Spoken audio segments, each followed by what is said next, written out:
दोस्तों मेरे पास ये आप पपीते का पौधा देख रहे हैं, कितनी शानदार फ्रूटिंग है। और पपीता घर पे आसानी से उगाया जा सकता है। ये शरीर के लिए भी बहुत लाभदायक होता है। तो मैं आज बताने वाला हूँ कि इस प्रकार के शानदार फ्रूटिंग आप कैसे ले सकते हैं और कैसे आप मीठे-मीठे पपीता अपने घर पर प्रोड्यूस कर सकते हैं, उगा सकते हैं। तो आज हम देखेंगे बीज से लेकर अच्छे हार्वेस्टिंग तक और कितने महीनों तक हम इससे हार्वेस्टिंग ले सकते हैं। मैं आपको आज कुछ पौधे दिखाऊँगा जो हमने पुराने भी हैं और नए भी हैं और छोटे भी हैं और बड़े भी हैं। तो उन पौधों को देखकर हम आप अंदाज़ा लगा पाएँगे कि हमने क्या-क्या इसमें डाला और इस पर भी हम विस्तृत रूप से चर्चा करेंगे कि हमने क्या डाला कि इस प्रकार शानदार देखिए इस प्रकार के शानदार पपीता हमें मिले हैं। तो आइए शुरू करते हैं। दोस्तों अपने घर में पपीता आप 2 तरीके से लगा सकते हैं, या तो बीज से या फिर नर्सरी से जाके डायरेक्ट पौध खरीद कर आप लगा सकते हैं। तो यहाँ हमने दोनों तरीके से लगाए हैं। सबसे पहले मैं आपको दिखा दूँ, यहाँ पर आप ये 2 पौधे दिख रहे हैं, इसको हमने मार्केट से पपीता खरीदा और उसके बीज डाल दिए और देखिए 2-2 पत्ती ये हो चुके हैं। ये जर्मिनेशन होने में इसको 8 से 15 दिनों का समय लगता है, डिपेंड करता है टेम्परेचर। ये जल्दी भी हो सकता है अगर आपके यहाँ का टेम्परेचर थोड़ा-सा ज़्यादा गर्म हो। ठंडे टेम्परेचर में इसको जर्मिनेशन होने में टाइम लगता है। और आप देख सकते हैं यहाँ पर हमने बहुत सारे बीज डाले थे पर 2 ही उगे क्योंकि बारिश के मौसम में ये गल जाते हैं। जब ये पौधा 5-6 पत्ती का हो जाए और जब ट्रांसप्लांट करने लायक हो जाए, तो आप इसको ट्रांसप्लांट कर सकते हैं। अगर आपने पौधा ऐसी जगह लगाया है और ज़मीन में लगा रहे हैं जहाँ पे ट्रांसप्लांट करने की आवश्यकता नहीं, तो आप छोड़ सकते हैं। जो पपीता मार्केट से लाते हैं, उसके बीज से बोने में थोड़ी-सी समस्या आती है, पौधा मेल या फीमेल इसका हम जजमेंट नहीं कर पाते। इसलिए या तो हम हाइब्रिड बीज खरीदें मार्केट से जो बहुत महँगे मिलते हैं या फिर हम नर्सरी से पौध खरीद लें। दोस्तों मेरी अगर माने और आप अगर किचन गार्डन में या ग्रो बैग में लगा रहे हैं, तो नर्सरी से डायरेक्ट पौध खरीद के लाएँ, क्योंकि आपको डायरेक्ट पौध स्वस्थ पौधा मिल जाता है। और दूसरी बात ये होती है कि जो नर्सरी से पौधा हम लाते हैं, वो अच्छी क्वालिटी का होता है और सबसे बड़ी बात इसकी ग्रोथ बहुत तेज होती है। तो बीज से बोने के बजाय आप नर्सरी से पौधा खरीदें, जिससे आपको जल्दी ग्रोथ मिलेगी और समय पर फ्रूटिंग मिलेगी। तो आप नर्सरी 30-40 रुपए में नर्सरी में अच्छा पौधा मिल जाता है। आप यहाँ देख सकते हैं ये पौधा, ये नर्सरी से हम लाए थे, ये 1.5 महीने का है और देखिए इसकी ग्रोथ कितनी शानदार है। और जब हम नर्सरी से लाए, तो थोड़ी-सी टिप्स को फ़ॉलो करें कि नर्सरी से लाए जब उसको रीट्रांसप्लांट करें, ग्रो बैग में या ज़मीन में, तो आप उसमें पौधे के साथ ह्यूमिक एसिड का घोल ज़रूर डालें। जिससे क्या है पौधे के जो बढ़ने के या जीवित रहने के जो चांस है, वो ज़्यादा हो जाते हैं। पौधा शॉक में नहीं जाता और तेज़ी से ग्रोथ करने लायक अपने आप को बना लेता है और उसकी व्हाइट रूट्स तेज़ी से ग्रो होती है। इसलिए ह्यूमिक एसिड डालना ना भूलें। दोस्तों अगर आप पौधा ग्रो बैग में लगाना चाहते हैं, तो उसके लिए एक स्वस्थ मिट्टी, हेल्दी मिट्टी तैयार करें।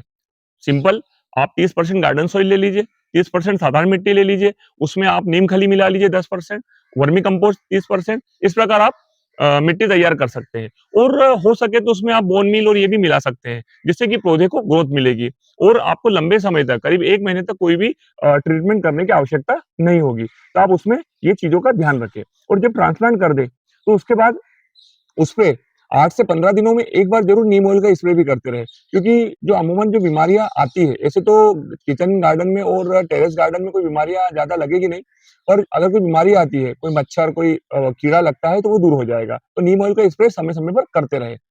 तो दोस्तों शुरुआती दौर में हम जब बात करें, तो हमने इस पौधे में नाइट्रोजन के लिए दाल का पानी और चावल का पानी, जो हम घर पे दाल धोते हैं बनाने से पहले और चावल, तो उसका पानी हमने इसमें डाला, जिससे पौधे को नाइट्रोजन मिली और तेजी से ग्रोथ हुआ, क्योंकि नाइट्रोजन ग्रोथ करने में बहुत महत्वपूर्ण भूमिका निभाता है। तो देखिए कितना शानदार मजबूत इसका तना देखिए और इसकी पत्तियाँ, इसका फैलाव देखिए कितना शानदार हुआ है।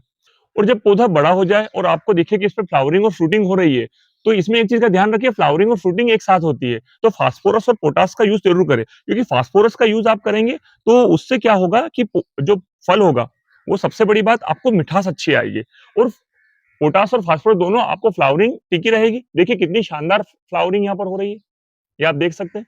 और फ्रूटिंग भी देखिए जगह-जगह कितनी पपीता बन रही है। तो फास्फोरस और पोटाश का यूज़ ज़रूर करें। आप दोस्तों इसमें फास्फोरस, पोटाश के लिए आपको मार्केट से कुछ भी खरीदने की आवश्यकता नहीं होगी। घर पर ही आसानी से मिल जाएगा। लकड़ी की राख डाल दीजिए इसमें, गोबर की सड़ी हुई खाद डाल दीजिए, वर्मी कंपोस्ट का डोज़ 1 महीने में 1 बार ज़रूर डालें। तो ये चीज़ें। उसके बाद एक चीज़ और बताना मैं आपको चाहूँगा कि इसमें कैल्शियम की आवश्यकता भी होती है। इसके लिए सबसे अच्छा घर की छाछ वो डाल दीजिए, या फिर इसमें आप चूने का घोल भी डाल सकते हैं। तो जिससे आपका पौधा फ्लावरिंग भी सही समय पे देगा, फ्रूटिंग भी देगा, प्रॉपर ग्रोथ भी करेगा, और जो फल आएँगे वो बहुत मीठे रहेंगे, और सबसे बड़ी बात, लंबे समय तक आपको फ्रूटिंग मिलती रहेगी। हमारे पास देखिए एक पौधा यहाँ पर भी है, इसकी भी फ्लावरिंग देखिए चालू हो चुकी है, फ्रूटिंग भी चालू हो चुकी है। आप यहाँ देख सकते हैं, देखिए ये अलग वैरायटी का पपीता है, इसमें थोड़े लंबे पपीता आ रहे हैं और छोटे पपीता है। इसकी मिठास बहुत ज़्यादा होगी। आपको एक अच्छी-सी और बोनस टिप देना चाहूँगा, जिससे कि पपीते का ग्रोथ बहुत अच्छा होगा और फ्रूटिंग टिकी रहेगी और गिरेगी नहीं। तो देखिए यहाँ पर हमने देखा, आप देख रहे हैं कि जहाँ-जहाँ पर फ्रूटिंग हो रही है, हमने पत्ते काट दिए। आप अच्छी ग्रोथ और फ्रूटिंग के लिए जहाँ-जहाँ पर फ्रूटिंग हो रही है, वहाँ से आप पत्ते तोड़ दें, जिससे पौधे को ग्रोथ करने में आसानी होगी और फ्रूटिंग भी अच्छी होगी। तो इस बोनस टिप्स का विशेष ख्याल रखें, इस पे सही समय पर छिड़काव करें नीम ऑयल का, जड़ों में पर्याप्त पोषण दें, तो आप सही समय पर और अच्छी फ्रूटिंग का आनंद ले पाएँगे। तो आइए आपको मैं एक ऐसा मेरा पपीते का पौधा दिखाना चाहूँगा, जिससे हम पिछले साल भर से, मतलब 12 महीनों से हम फ्रूटिंग लेते जा रहे हैं, और इतने स्वादिष्ट और मीठे पपीता है, उसमें हम नॉर्मल तरीके से उसकी केयर करते हैं, खाद डाल देते हैं, प्रॉपर पानी डाल देते हैं, और हमें इतनी शानदार फ्रूटिंग मिल रही है। वो हमने ज़मीन में लगाया था। तो आइए हम देखते हैं, चलिए। तो देखिए दोस्तों, ये हमारा पपीता का पेड़ है, कितना शानदार है, ये हमें साल भर से फ्रूटिंग दे रहा है, और हमारी गिलहरियाँ भी देखिए खा-खा कर इसको गिरा रही है। तो शानदार फ्रूटिंग, टेस्ट इसका ज़बरदस्त मीठा है, हमें रोज़ 1-2 पपीता मिल जाते हैं खाने के लिए। तो आप भी घर पर पपीता लगाएँ। और एक चीज़ का ध्यान रखें, जो अगर ग्रो बैग में अगर लगा रहे हैं, मैं वो बताना भूल गया था। ग्रो बैग में लगा रहे हैं तो 24 बाय 24 का ग्रो बैग लें, प्रॉपर तरीके से मिट्टी तैयार करें, आपको शानदार फ्रूटिंग मिलेगी। तो दोस्तों, अपनी हेल्थ के लिए, अपने स्वास्थ्य के लिए आप घर पर पपीता उगाएँ, जो आपके पूरे घर के परिवार के स्वास्थ्य को चमका देगी और सेहत को सुधार देगी। वीडियो अच्छा लगा हो तो लाइक करें। राधे राधे।